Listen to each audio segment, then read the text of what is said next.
he's the most exciting because he is vulnerable, because he's not unbeatable. He's got crazy fast twitchies, he can box, but he's so aggressive and he's vulnerable enough to counters that it's actually exciting.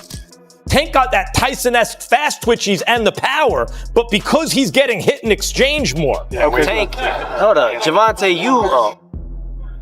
you are a, I don't care what anybody says, you can be all that rah-rah thug life and scream and jock your head on Chief Keef Sosa. Man, with your sucking lips, get out of here.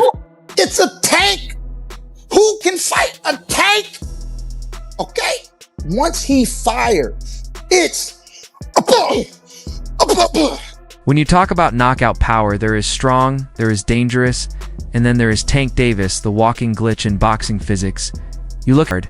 Tank, to me, man, is a dangerous man, but he's at his most dangerous point when he's looking in your head, he's smiling and shaking his head and walking towards you. Yeah. You're done. Yeah, you're done. Because it's almost like he chew and he's tasting your blood. Yeah.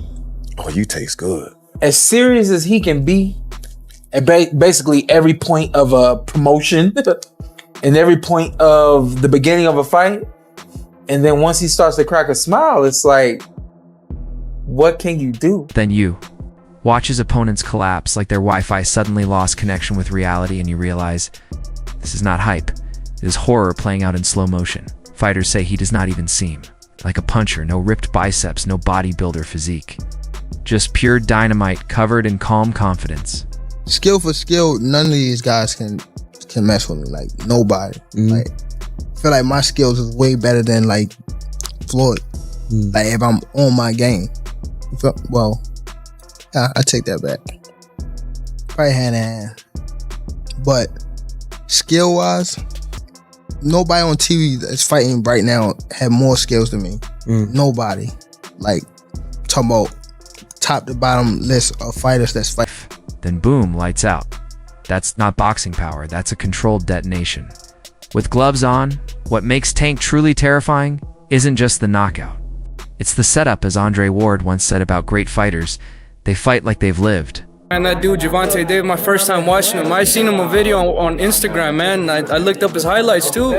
That dude's a beast, man. He's great speed, great defense in those uppercuts, man. I'm not a hater, man. If I see somebody I think is good, man, I'll talk good about him. You know, some people, they just see boxing and they don't appreciate it. They talk bad about him. But me, I see a good fighter and I respect. Tank's been through real pain, and you can feel that in his rhythm, hell.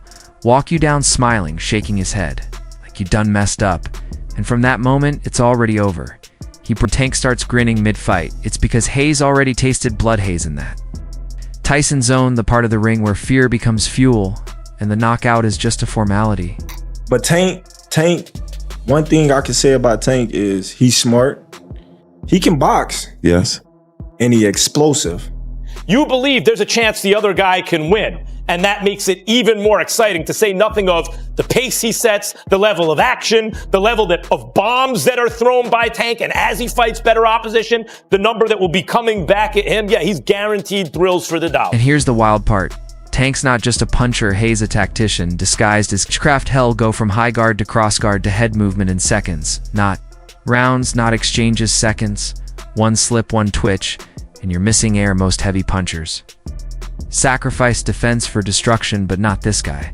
Man, I was about to spar. Before I was about to spar Tank, he was sparring this big boy. A heavyweight. Heavyweight boy. And Tank hit that nigga. He hit him so hard that he was on the top of the rope just like this. And like, I thought he died. Like, I ain't gonna lie to you. I thought he died. Tank, is that true? You almost killed a heavyweight in the ring? That's what he said. Should be happening. Because he asked me, how does a 135-pounder take your power? I said, I don't think anybody takes the power. Hayes out there making world-class boxers swing at ghosts and regret life. Choices in real time, that mix of IQ and violence, that's what separates him from 99% of fighters. Today, so yeah, let's stop pretending this man isn't one of the most complete fighters on the planet. Hayes got Pacquiao's ferocity, Mayweather's IQ, and Tyson's soul trapped inside a 135 pounds frame. It's like someone pressed create a fighter and maxed out every attribute. can punch. He's a knockout artist. He can box. He's not given enough credit for it, okay? He closes. He finishes. Once he smells blood, he's like a shark in blood-infested waters, Molly. He will finish you, okay? The time has arrived for us to stand down and to start giving Gervonta Davis the love and respect that he deserves. This brother is elite. Can argue resumes all day, but if you're standing across from Gervonta Tank Davis, you're not just facing a boxer, you're facing a storm that smiles. Every jab, every counter, every feint, it's a setup to make you forget what round you're. And so if you still don't think Tank deserves his flowers, don't worry, he'll hand them to you after the knockout.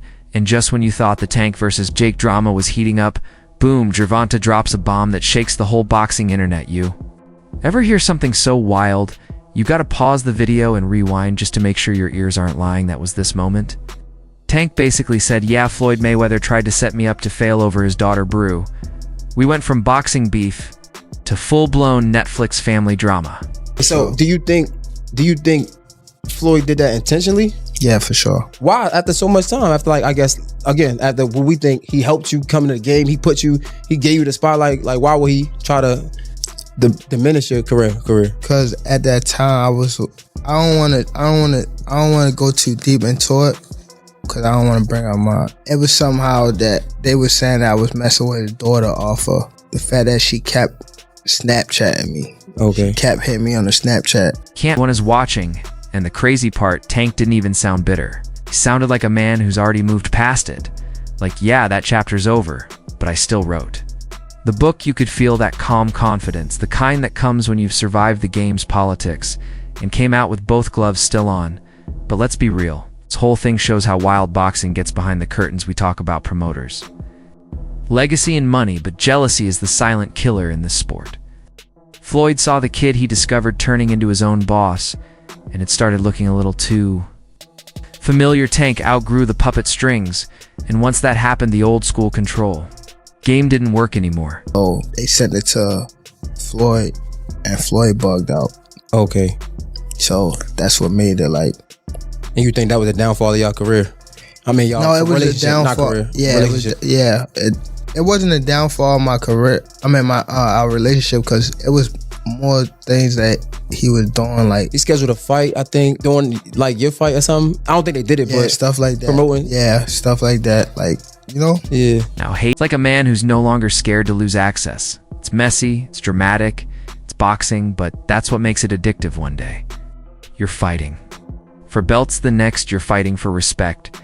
And somehow Gervonta is managing to win both. Who's flirted with danger only a couple times and then ducked the rematch. People are not watching boxing in the United States of America.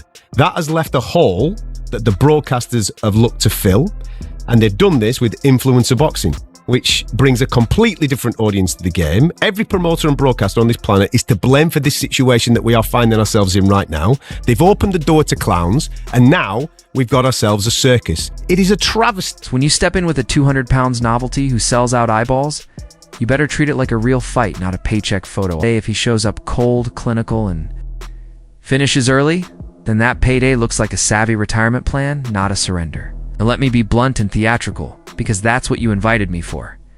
Jake Paul is a promotional hurricane. Bring views, noise, and fans who don't know a jab. From a jaywalk that helps everyone's bottom line, but it doesn't make him a boxer, and it doesn't magically erase Tank's responsibility to the sport. Here's the hot take. Tank doesn't have to go full war. He just needs the kind of performance that makes. People stop asking why a violent first-half knockout or a tactical dismantling, and he cashes out with both money and some dignity intact. Anything else, a sloppy decision, a controversial draw, or worse, and he hands the narrative to the critics, who've been sharpening knives for months. Watch closely, because this is less about skill and more about what Tank wants his story to say when the lights go off. Yeah, man, I just kind of want to raise my family. I don't know how much left of boxing for me. I don't want to see a therapist. I want to, I need to, but like I don't want to take away from my fighting. But I think it's time for me to do stuff like that. So I think the writing's been on the wall for Tank for a while. So that draw was kind of just like, I was on the way out anyway. I don't need to go back in there. And I said it at the end of that fight. I'm like, there's no way we see that rematch. He was so uncomfortable in that ring with Roach. He doesn't want to feel that again. He showed that night. So I'm not surprised that fight's not happening. I'm not even surprised he's fighting Jake Paul now. It's a cat. At the end of the day, legacy, and the ticking clock of superstardom. This is the kind of crossroads moment every great fighter faces, the point where skill meets. Spectacle and one wrong step can rewrite your story. Because this fight isn't just about Tank's walking into a circus with millions watching, but Hayes not there to entertain Hayes. There to remind everyone why boxing isn't a YouTube trend, it's a bloodied craft if he walks through Jake Paul like a storm tearing down a billboard. It won't just be another knockout, it'll be a declaration that boxing still belongs to real fighting. Tank faster than a pay-per-view refund, that's the gamble of greatness. The higher you're thrown, the sharper the knives. Got a guy like Gervonta, who I personally think has been checked out for way longer than this last fight. I think he was checked out prior to the Roach fight. I thought this was all going to be in the works, where he was supposed to beat the 16-1 Roach and then go on to fight Jake Paul and then call it a career, because I think the people around him understood there wasn't much left in the tank for him in terms of his want or his desire to be here. Tank's not just chasing a win, Hayes protecting an empire. And let's debate this one out, and don't ever forget to like, share, and subscribe to Boxing Headquarters. See you in the next one.